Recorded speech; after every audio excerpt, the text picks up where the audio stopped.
پہچانا ہوا ہے۔ انسان کہتا ہے دنیا مجھے بہت تنگ لگتی ہے، مگر پھر بھی کسی ایک یاد میں گر جاتا ہے اور باہر نہیں نکل پاتا۔ کوئی لفظ، کوئی لمحہ، کوئی غلطی، کوئی افسوس، صرف 1 منٹ، اور وہ اس 1 منٹ کے اندر گھٹنے لگتا ہے۔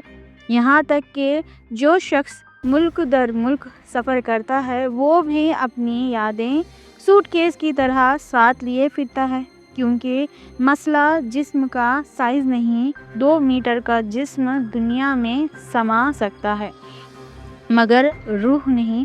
انسان کا جو حصہ دنیا میں جم نہیں پاتا وہ روح ہے۔ اب تک یہ بات ڈائیگنوسس جیسے لگتی ہے، لیکن آسان سوال یہ ہے، روح جم کیوں نہیں پاتی؟ اس لیے کہ انسان کے اندر صرف گوشت یا ہڈیاں نہیں ہوتی، اندر روحانی صلاحیتیں ہوتی ہیں جنہیں ایک معنی میں لطیفات کہا جاتا ہے اور دوسرے معنی میں قوتیں۔ یہ روحانی اعضاء بیج کی طرح ہوتے ہیں۔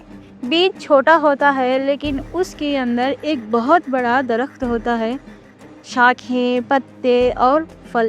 یعنی بیج کے اندر بھرنے، کھلنے اور ذائقے دینے کی صلاحیت ہوتی ہے۔ اور اب ذرا سوچئے، جب بیج مٹی کے اندر ہوتا ہے وہ تنگ جگہ میں ہوتا ہے، اگر اسے پانی مل جائے تو وہ پھٹ جاتا ہے، انکر نکلتا ہے اور درخت بن جاتا ہے۔ اگر پانی نہ ملے تو کچھ عرصے تک زندہ رہتا ہے مگر آخرکار سڑ جاتا ہے اور مٹی میں مل جاتا ہے۔ بالکل اسی طرح روح کے روحانی اعضاء بھی موجود ہوتے ہیں مگر انہیں کھلنا ہوتا ہے۔ اگر یہ کھلتے نہیں تو فرض سے خالی پن شروع ہو جاتا ہے، اور فرض سے خالی پن انسان کو اندر سے دبا دیتا ہے۔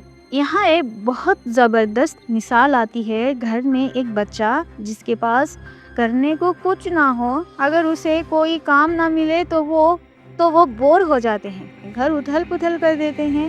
پھر ماں برداشت نہیں کر پاتی اور بچے کو ٹیبلٹ پکڑا دیتی ہے۔ ٹیبلٹ یا موبائل بچوں کو چپ کروا دیتا ہے۔ یہ اصل حل نہیں ہوتا، یہ صرف توجہ بھٹکاتا ہے۔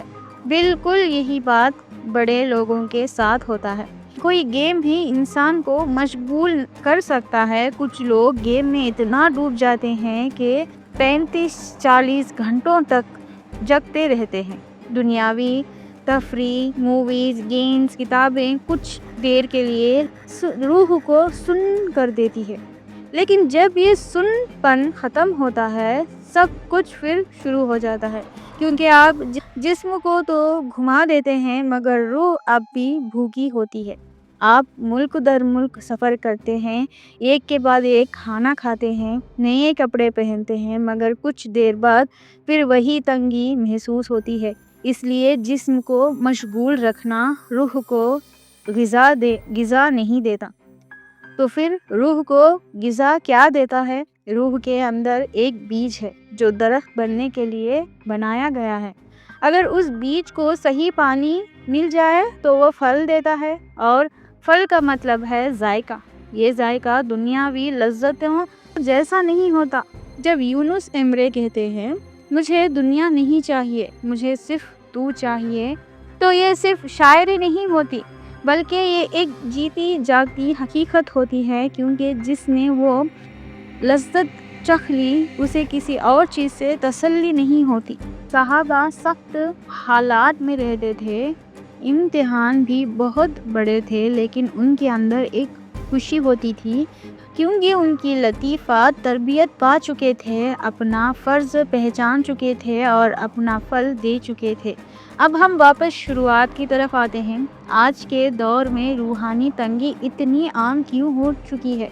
کیونکہ لطیفات بیج کی طرح اندر ہی رہتے ہیں مگر انہیں پانی نہیں ملتا۔ روحانی اعضاء بے فرض رہتا ہے، اور جو چیز بے فرض ہو وہ انسان کے اندر سے دبا دیتی ہے۔ اس لیے وہ شخص بھی جس کے پاس باہر سے سب کچھ مکمل لگتا ہے اف کہتا رہتا ہے، کیونکہ روح اپنی چیز ڈھونڈ رہی ہوتی ہے اور جب وہ اسے نہیں ملتی الارم بجا دیتی ہے۔ اب تھوڑا اور گہرا چلتے ہیں، کیونکہ جو ہم روح کی تنگی کہتے ہیں یہ صرف اوپر کا مسئلہ نہیں، اس کے نیچے ایک پورا نظام کام کر رہا ہوتا ہے، اور جب تک کہ نظام سمجھ نہ آئے انسان غلط جگہ سے خود کو ٹھیک کرنے کی کوشش کرتا رہتا ہے۔ روح کا را مٹیریل بقا ہے، یعنی آبادگی۔ روح کبھی بھی فانی چیزوں سے پوری طرح خوش نہیں ہو سکتی۔